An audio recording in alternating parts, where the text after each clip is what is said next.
this is a death game, Yamazaki's team didn't hesitate to sacrifice teammates to secure a huge lead in points, and each of them earned an additional 10,000 points. Failure was not an option in the showdown. Mitsui knew this all too well. He had no choice but to call a truce and search for items. But unfortunately, Yamazaki's team cornered him, and he kept losing points. Meanwhile, the enemy found 2 items, making things even worse for Mitsui's side. Mitsui ran desperately to find more items, but it was too late. The highest point item was already claimed by Yamazaki. Just as Mitsui was about to leave in frustration, Yamazaki showed up, taunting him and casually taking his 500 points. Mitsui was devastated. The team was at the brink of collapse, and right now, there was only one way to turn things around. Yusaki took down one enemy and started racing through the containers. The other 3 moved toward Yamazaki's base, according to the rules. If the opponent touches the base with one hand, the person touching with the other hand will die on the spot. The 3 rushed forward. Matsushita dodged left and right, but was blocked. Mitsui was caught by Yume, but no points were lost. It turned out she hadn't touched Misui's base, so it was still considered invalid. Both sides were down, creating an opening for the man.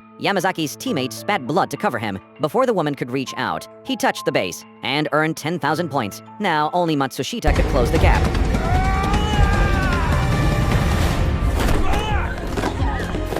They came so close, but the 3,000-point difference was too much to overcome. But Osaki wasn't ready to give up. She had to do something. Finally, she found the last tool. Earning an additional 2,500 points, the gap was down to 500 points. But the other side's points were all higher than theirs, and they were guarding the base. They still had no chance of winning. The man completely broke down. On the verge of death, he lashed out at Yusaki. At the last moment, Mitsui showed up just in time and gave the man a hard lesson. He carried Yusaki back to the base. Feeling deeply sorry, he looked at the stacked containers, then went to the beach, where he had a calm conversation with Yamazaki. Out of respect, Mitsui offered a handshake. But just as they shook hands, the points suddenly changed again. Mitsui now had 14,950 points. The game result flipped. How did he manage to pull this off?